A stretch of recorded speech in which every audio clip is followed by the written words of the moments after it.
मैं आज आपके सामने कुछ ऐसे घटनाक्रम लेकर आया हूं जिसमें भारतीय जनता पार्टी का ये चरित्र बार बार उजागर होता रहा है और मैं एक एक करके आपके सामने रखना चाहता हूं। सीएम साहब के यहाँ जो हमला हुआ उस पर मैंने जिक्र किया, मेरे घर पे जो हमला किया गया और 150-200 गुंडे भारतीय जनता पार्टी के आए और भारतीय जनता पार्टी ने ना केवल बाकायदा उनको प्रोटेक्ट किया बल्कि उनका सम्मान भी किया। इसी तरह से अभी थोड़े दिन पहले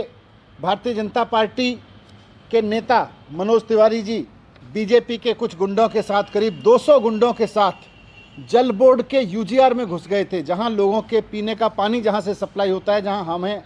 आपके और हमारे घरों के लिए पीने का पानी आता है, जहां से वो बहुत प्रोटेक्टेड एरिया होता है, बहुत सेंसिटिव एरिया है, कहीं कुछ भी गंदी चीज़ मिलाई जा सकती है, कोई भी गड़बड़ चीज़ मिलाई जा सकती है। भारतीय जनता पार्टी के नेता गुंडागिरी करते हुए अपने 200 गुंडों के साथ में मनोज तिवारी वहाँ पे घुस गए थे। उसमें कोई भारतीय जनता पार्टी ने कभी उसको गलत नहीं माना बल्कि हमेशा सही ठहराया। इसके पहले भी एक बार जल बोर्ड में झंडेवालान के दफ्तर में भारतीय जनता पार्टी के नेता और उनके गुंडे पूरी तरह से करीब 100 गुंडों के साथ में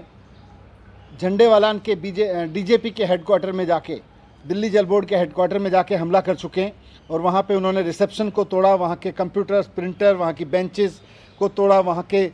स्टाफ पे हमला किया, वहाँ पे महिलाओं के साथ इन्होंने भारतीय जनता पार्टी के गुंडों ने बदतमीज़ी की थी वहाँ पे। और सिर्फ दिल्ली में नहीं है,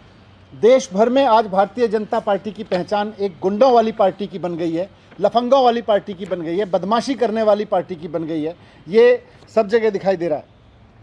उन्नाव रेप केस आप सबने देखा कि किस तरह से भारतीय जनता पार्टी के एमएलए कुलदीप सिंह सेंगर 17 साल की लड़की का रेप करने के आरोप में कन्विक्टेड ठहराए गए और न सिर्फ उनको कन्विक्टेड ठहराया गया बल्कि लड़की के पिता की हत्या करने का भी उनके ऊपर आरोप चला, उसको भी जुडिशियल कस्टडी में उसकी हत्या करवाने का भी उनके ऊपर मुकदमा चला। गुजरात गैंग रेप केस हमने सबने सुना कि किस तरह से कच्छ डिस्ट्रिक्ट में बीजेपी के 4 लोकल लीडर्स ने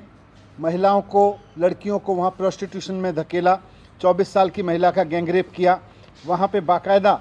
इन सब के खिलाफ नामदर्ज एफआईआर हो चुकी है इस मामले में भी, जहाँ गुजरात में कच्छ का जो बीजेपी के नेताओं ने गैंग रेप किया था। साक्षी महाराज के बारे में आप सब जानते हैं कि उनके ऊपर मर्डर, क्रिमिनल इंटिमिडेशन, रॉबरी, डकैती, forgery, cheating, criminal breach of trust, सब तरह के केस चल रहे हैं। और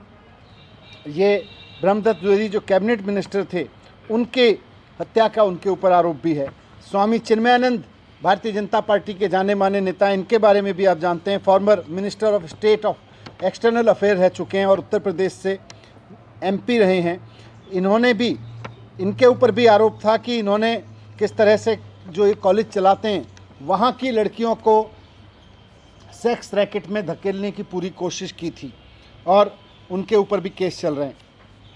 इनको भी गिरफ्तार किया जा चुका था बीच में। हरक सिंह रावत के बारे में आप सब जानते हैं, पूरे देश में भारतीय जनता पार्टी का चेहरा है और भारतीय जनता पार्टी के चरित्र का भी चेहरा है कि किस तरह से 32 साल की एक महिला ने इनके ऊपर रेप और हैरेसमेंट का आरोप लगाया था, इनके ऊपर एफआईआर हुई थी और इनके ऊपर मॉलेस्टिंग के मामले में एफआईआर हुई थी। छतर सिंह दरबार मध्य प्रदेश से एमपी हैं भारतीय जनता पार्टी के, बड़ा चेहरा है भारतीय जनता पार्टी के और बड़ा चरित्र चेहरा है भारतीय जनता पार्टी का, जो आज की तारीख में चरित्र हो गया है। ये भी किडनैपिंग, 2 लड़कों को, 10 और 12 साल के 2 लड़कों को किडनैपिंग करने के आरोप में इनके ऊपर मुकदमा चला, इनके ऊपर कार्रवाई हुई।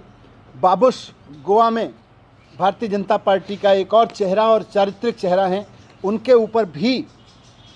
माइनर गर्ल को खरीदने और रेप करने के उनके ऊपर आरोप थे और उनके ऊपर एफआईआर रजिस्टर हुई है। और उनकी पत्नी, जो कि भारतीय जनता पार्टी की न सिर्फ नेता हैं बल्कि अभी गोवा में रेवेन्यू मिनिस्टर हैं, उन पे भी एक मॉब पुलिस स्टेशन पे हमला करने के आरोप में उनके ऊपर भी एफआईआर दर्ज है। इस तरह के लोग भारतीय जनता पार्टी में